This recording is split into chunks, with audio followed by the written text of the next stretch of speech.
on this topic. You think we can manage that? Welcome to the Droids game review.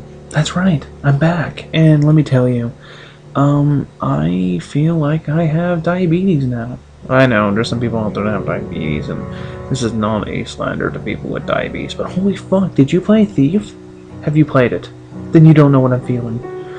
Maybe that's what caused my abscessed tooth, from the grinding of my teeth because I was playing this piece of shit video game.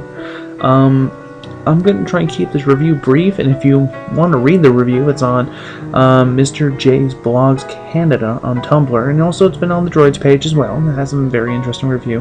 I was trolled recently saying that, in my recent review, that Thief is actually before Assassin's Creed, and technically Assassin's Creed is all Thief.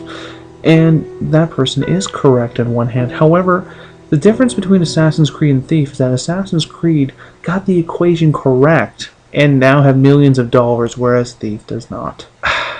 I know, sounded very rude. Video game storyline. Now, the game is set in a dark fantasy world inspired by like Victorian, Gothic, old school, and a mixture of steampunk kind of look to anything.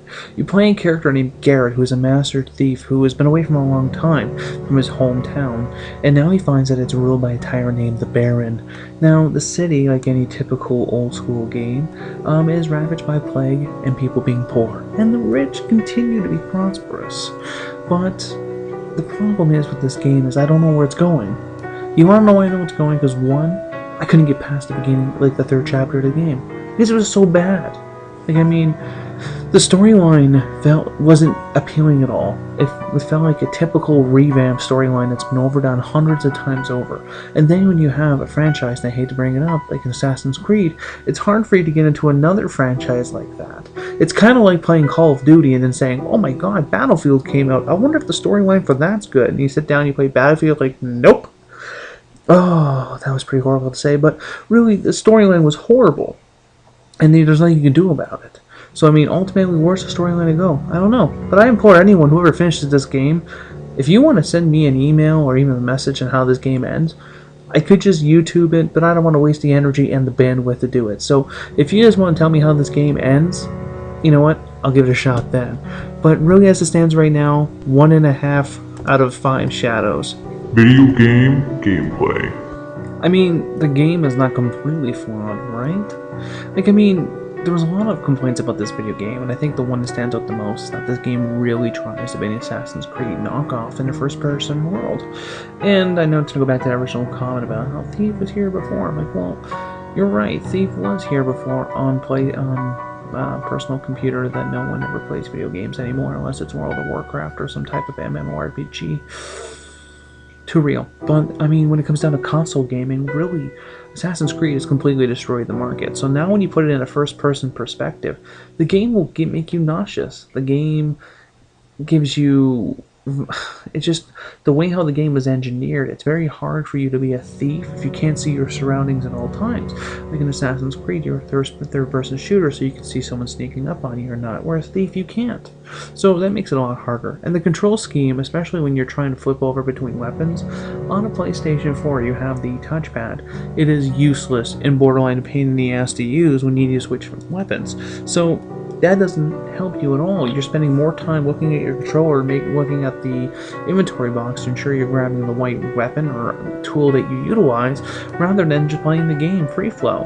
The only good thing about this game, in which I gave it points for, is that the running is flawless. What I mean by running is that when you're running, you hold L2 and you'll jump over ledges and boxes, and your running is free flow. Like, you can dart and do everything you need to do, and you have the ability to dash over a certain area. That was pretty cool. So for that, I give it 2 shadows out of 5. Presentation.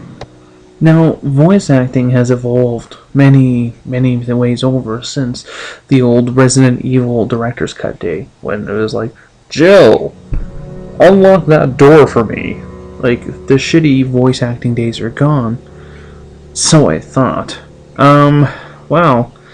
First thing I always look for in a video game is good voice acting. Like, I can't expect everyone to get Troy Baker or Ellen Page or hell, even Ron Perlman at some point to do their voice acting. But when you actually do have a good voice actor and you bench him, because you want to save a few bucks. It adds up in the long run. And the reason why they benched him is because he couldn't do the mocap, because he wasn't as physically endowed like the previous individual. However, the problem is with that is that the person that they replaced him with wasn't good voice acting either. And really, overall, the voice acting was very hokey and boring. If you play the original Splinter Cell and you shoot out the light, the verbiage every single time will be, "What was that? It's probably not my problem."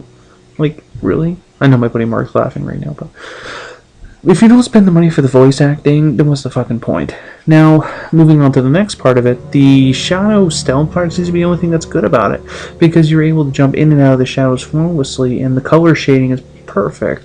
But beyond that, the whole game felt very dull and not eye-appealing at all. It's not like Uncharted, where you're on the side of a building or side of a mountain and you can see over a way and you're like, wow, you're blown away. In this game, we're just like, eh. The maps are very confusing. The overall graphics were kind of, I wouldn't say rushed, but they're like, do what we can. And now Montreal Eidos, if that's how you pronounce it, laid off all the temporary contract workers they had. Can't figure out why. Trying to save a quick buck, this is what you get. I don't know, but there's actual footage on my Facebook account and also on my Tumblr page of a part when I'm climbing a wall, and I literally got stuck on the wall, and I had to reboot the game 3 times to get to it. That is not a selling point for anyone. Just saying. Replay value. Now you gotta ask yourself, would you play with a pile of shit once you have taken your shit? The answer is no. There is no replay value after you take a poop. And that's what the replay value is for this game. This game is a giant, steaming pile of shit. And it is worse than the pile of shit that Jeff Goldblum found in Jurassic Park. And the fact that I asked my friend and admin Dick Rice, well, he was very happy I rented to play the game, because he said he found the game brand new for $20. It came out a few weeks ago at a $59.99 price tag. Makes you ask questions, doesn't it? The game has nothing to offer anyone. The game overall storyline is boring. You can't do anything in the game, so what's the point of playing it? I would have this game destroyed if I actually purchased it, but I rented it, so I was happy to take it back with a couple days early, because I don't want to ever play that game again. Overall impression. I think that the studio just got lazy and needed to sit on their hands. I think they figured out that the cat was out of the bag, per se, and that this game was going to flop from the moment they started building it, and they just stopped giving a fuck. Now, don't do that. I think if there's a lesson that can be learned from this game, is to never ever just throw it away or just give up on it mid-process. Because, I mean, it could have been something. But I mean, there was way too many things I found wrong with the game, and I'm not going to list them because I did list on my actual Tumblr account. But I mean, the overall score is 2.75 out of 5. I mean, that's over 5 out of 10. That's pretty good. Compared to some games I've played out there, that's actually pretty good. I just think that they just got lazy on the game and just said, you know what, fuck it. Like, I mean, your weapon is a blackjack. Who the fuck uses those? Or sorry, a flapjack. Who the fuck uses those anymore? Like, I understand that then the type of storyline and the era it took place in, it would be more useful, but, I mean, realistically, you could have used a knife, you could have used a staff, hell, you could have used a freaking type of blunt object, but use that? I don't know. And really, day and age, we need to have better voice acting, and if you're gonna fucking shit the bed on that, then there's no point. And that's my review of Thief, and I hope it's useful, because I hope you never play this game, or buy it, or rent it, and enjoy your chimichanga. Game over, man! It's game over! Thanks for listening to the Droids You Are Looking For podcast. Stay tuned for next week's podcast. Remember, the Force will be with you, always.